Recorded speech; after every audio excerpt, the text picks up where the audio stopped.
Hello everyone, it's August the 8th, 2020. I'm Bob Burchett, your host today. We're going to take a quick walk through the facility and see the meeting with the Southern California early birds, primarily the 55, 6, and 7 Thunderbirds. However, there are a few notable exceptions, like my 1953 Mercedes. That's a 170 diesel. Our personal prized car. There's Bill Somsack's 57 up on the lift, advertising the event. This is a prize 55 Thunderbird and another 57. That loud noise you hear is the generator for the famous K2TQN radio bus. Now I'm going to walk around it and go inside.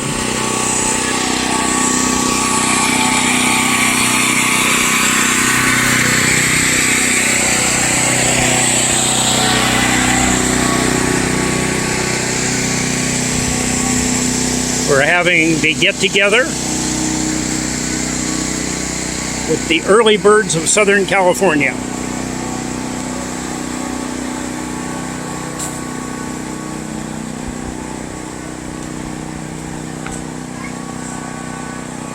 There's Sam taking some pictures of our 1930 American Austin fire engine.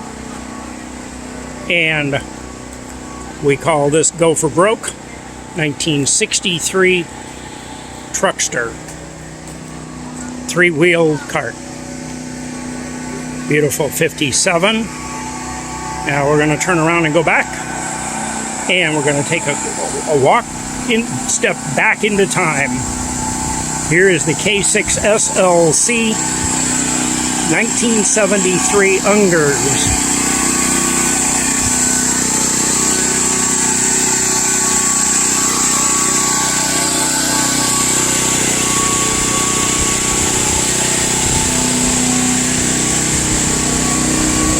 As we arrive, we have going to open it up for you and walk inside. Here we are greeted with the specialty floor mats made just for this vehicle. The K6SLC Mobile Museum. Now we'll cut down on some of that racket. Up front, in the radio bus, we have the latest acquisition. The dashboard's all been rebuilt, and we are in the process of installing the 1957 Gonzit twins, the G66 and G77 60-watt all-band 80 through 10 ham radios. There's a pedestal built special for them, and that's their proud new home in the 1973 Ungers radio bus. Coming around slowly, we're going to start with a nice pair of prized radios. These are Raymond Loewy designed 1933 Colonial Globe radios. The one on the left shows the patent by Raymond Loewy. Many of you will remember Raymond Loewy. He's the guy that designed the Studebaker Avanti. He was sort of a Frank Lloyd Wright kind of a guy. Here's the insides of the top shell. It's an AM broadcast radio. And here's the prototype that started it all. We have the first one ever made. The original finial and knobs. Step back up here on the engine compartment and swing around. Okay, on the newly installed furniture, we have the Johnson Navigator, an R390 receiver,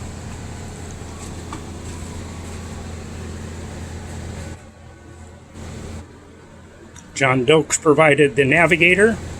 Gary Stupian, W6LT, provided the R390. The Johnson Viking 2.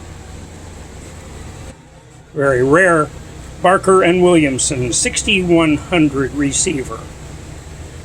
The Hammerland HQ100, popular radio with its companion speaker, and the world famous all band, and we do mean all band, NC300 by the National Company. This goes from 160 through 225 megahertz. Megacycles, if you please.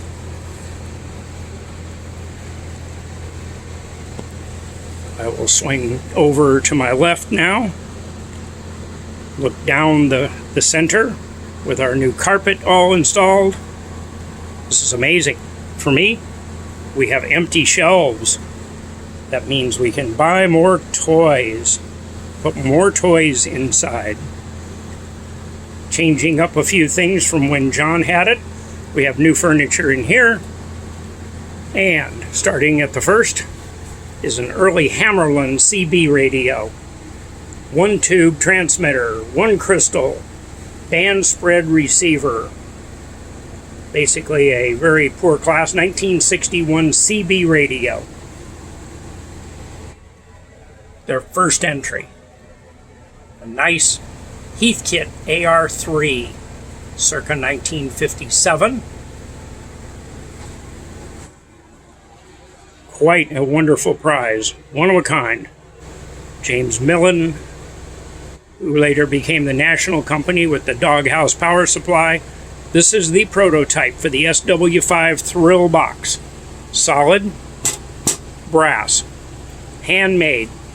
Take a quick look down in there at the Arcturus True Blue tubes down inside. They never did anything of notable importance, but they sure looked cool. Everything is individually hand cut and threaded. This is truly a one-of-a-kind prototype. On the left side, for those of you that might happen to know the SW5 Thrill box, with the correct original knob, there is an extra tuning antenna variable condenser there. There's no story about that. Hard to determine. John provided the first Hallicrafters model S1. Only 6 known to exist. We're going to bring out the blue ribbon for it. John received in 2014. The SW1 Hallicrafters. Quite the prize. John also provided the 2.5 meter radio, 112 megahertz. Band was available in the 1930s and 40s and went out of service because the 112 megacycle band was given over to aircraft, the air band. The original radios that came with the truck are down in this area.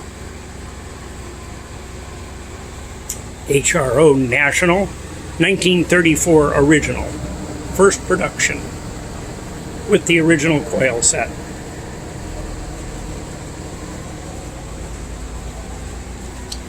We've managed to do well with it, with the lighting. We've made all the fluorescent lamps into new modern LEDs for plenty of light. Larry Tinkler, K6LXT, graciously donated his tube collection. Is that gorgeous or what? You can pause this video at any time for a closer inspection. Lovely. In the back, hidden away here, as we build this up, this is a work in progress, is the Drake station. R4C, T4XC, the correct original speaker, and hidden in the back a couple of more. We are a work in progress. On the right, from the collection of Dave and Diane Reedy, is the famous Serenade. Serenade is a magnificent find. It consists of a 4-speed Westinghouse record changer playing records. Why is the doll in the radio bus? Reason why is this is a radio transmitter. Inside of the Westinghouse 4-speed changer playing records is a 180 kilocycle transmitter. The doll, cute little Serenade, who looks awfully good, being born in 1961, don't you think? Anyway, this is an original dealer's display with Serenade in it, still to this day. Looking good, lady. And the doll had the receiver, and so the doll would sing whatever record you played. Can you imagine being the lucky kid playing with that one? We'll move the door to Serenade over, and we'll see the vintage Sky Buddy up here. A couple more neat radios.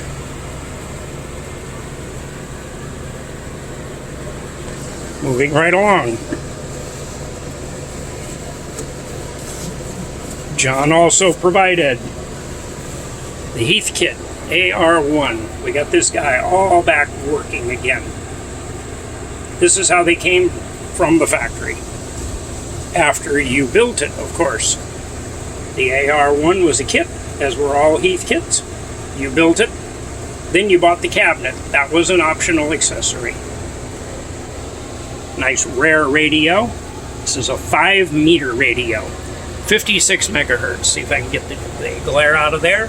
There's an original QSL card on the 5-meter band. There it is, the 5-meter transceiver. Some of these original tags are not doing too well. Original homebrew 5-meter receiver. You had to make your own in a lot of cases. Another HRO and a homebrew pair of 6L6s. A homebrew 1933 based on Pilot radio parts. 1938 Sears. It says, let's see if I got it right, Stancore Model 69. Back up and get the whole picture. We have a Silvertone. Now that's a Sears brand. 1930 transmitter with 10 watts output.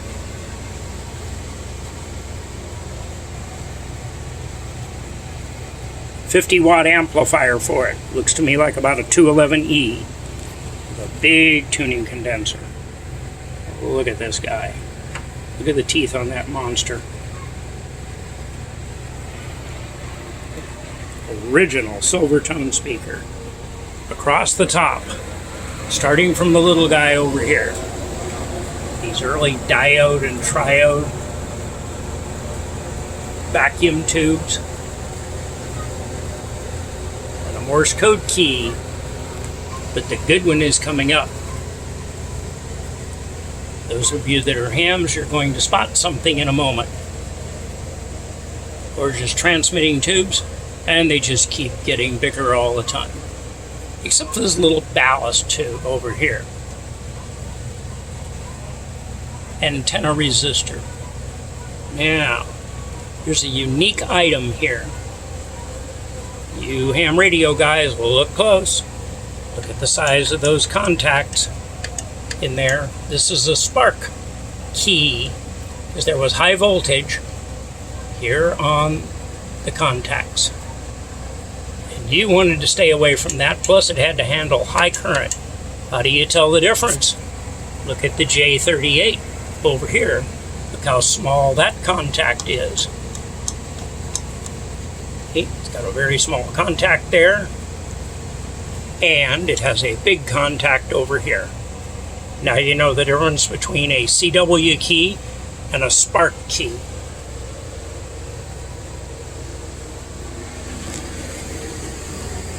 Turning around, looking forward. Now you can see from back to front, you can see the newly rebuilt but not yet finished. Are these ever really finished? 1973 Unger's radio bus, now in the K6SLC domain, with the K6SLC Museum and Radio Club. This is sponsored by Novexcom, and we are in Torrance, California.